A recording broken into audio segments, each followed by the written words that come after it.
Hi friends, welcome to Pulivendula Thunders. ఈరోజు వీడియోలో రొయ్యల కర్రీ ఎలా తయారు చేసుకోవాలనో చూపిస్తున్నాను. ఈ కర్రీ అయితే వేడివేడి అన్నంలోకి చాలా అంటే చాలా బాగుంటుంది. ఇది ఎవరైనా చాలా ఇష్టంగా తింటారు ఫ్రెండ్స్. మా వీడియో కొత్తగా చూస్తుంటే ప్లీజ్ సబ్స్క్రైబ్ చేసుకోండి. ముందుగా ఒక కడాయి తీసుకొని అందులో 2 టేబుల్ స్పూన్ల ఆయిల్ వేసుకోవాలి. ఆయిల్ వేడెక్కాక సన్నగా తరిగిన ఉల్లిపాయలు వేసుకోవాలి. ఈ ఉల్లిపాయలను దోరగా గోల్డ్ కలర్ వచ్చే వరకు వేయించుకోవాలి. ఉల్లిపాయ ఇలా వేగిన తర్వాత పొడుగుగా కట్ చేసుకున్న పచ్చిమిర్చి వేసుకోవాలి. ఈ పచ్చిమిర్చి వేగిన తర్వాత ఒక టమోటా సన్నగా కట్ చేసుకొని వేసుకోవాలి. ఓసారి అంతా కలుపుకోవాలి. టమోటా ఇలా మగ్గిన తర్వాత ఎండు కొబ్బరి, అల్లం వెల్లుల్లి పేస్ట్ వేసుకోవాలి. ఇప్పుడు ఈ పేస్ట్ అంతా పచ్చివాసన పోయేంత వరకు బాగా వేయించుకోవాలి. చూడండి, ఇలా చక్కగా వేగిపోయింది. ఇప్పుడు ఇందులో 1 టీ స్పూన్ పసుపు వేసుకొని కలుపుకోవాలి. తర్వాత 1 టీ స్పూన్ ధనియాల పొడి, 1/2 టీ స్పూన్ జీలకర్ర పొడి వేసుకోవాలి. ఇప్పుడు మరొకసారి అంతా మిక్స్ చేయాలి. ఇలా మిక్స్ అయిన తర్వాత 1.5 టేబుల్ స్పూన్ కారం పొడి వేసుకోవాలి.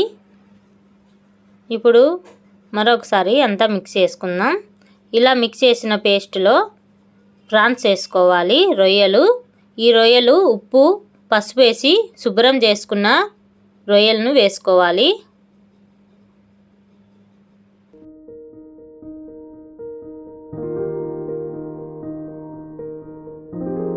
ఈ విధంగా రొయ్యలన్నిటినీ వేయాలి.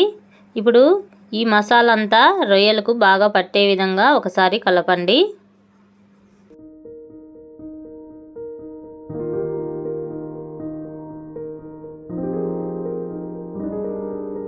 రొయ్యలకు మసాలా అంతా చక్కగా పట్టింది. ఇలా బాగా కలిపిన తర్వాత మూత పెట్టుకోవాలి. ఒక 5 మినిట్స్ మూత పెట్టుకుంటే రొయ్యల్లో ఉన్న నీరంతా వస్తుంది. చూడండి, రొయ్యల్లో నీరంతా బయటకు వచ్చింది. ఇప్పుడు కల్లుప్పు వేసుకోవాలి. రుచికి సరిపడా అంతా కల్లుప్పు వేసుకుంటే సరిపోతుంది. ఇప్పుడు ఉప్పునంతా బాగా కలిసిపోయేలాగా మరొకసారి కలుపుకున్నాం. ఇలా అంతా బాగా కలిపిన తర్వాత మరొకసారి మూత పెట్టుకొని ఉడకనివ్వాలి.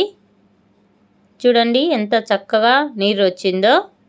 మనం వాటర్ ఉరివే వేయకోకుండా కూడా ఎంత చక్కగా వాటర్ వచ్చాయో చూసారా ఫ్రెండ్స్.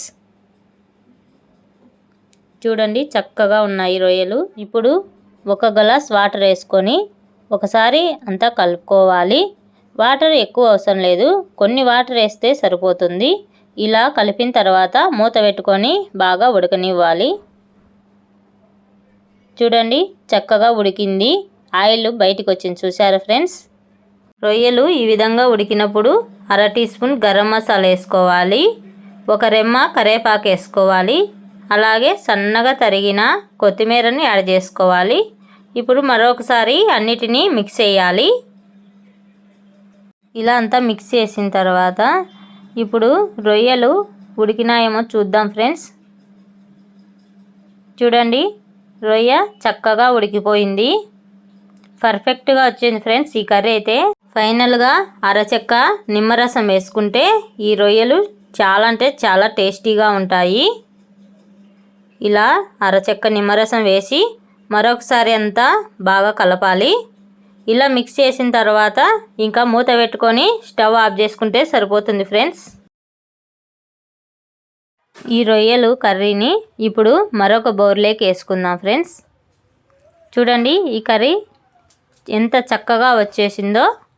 వేడి వేడి అన్నంలోకి అయితే చాలా అంటే చాలా బాగుంటుంది ఫ్రెండ్స్. పిల్లలైనా పెద్దలైనా ఎవరైనా చాలా అంటే చాలా ఇష్టంగా తింటారు. చూడండి, రొయ్య అనేది చక్కగా ఉడికిపోయింది.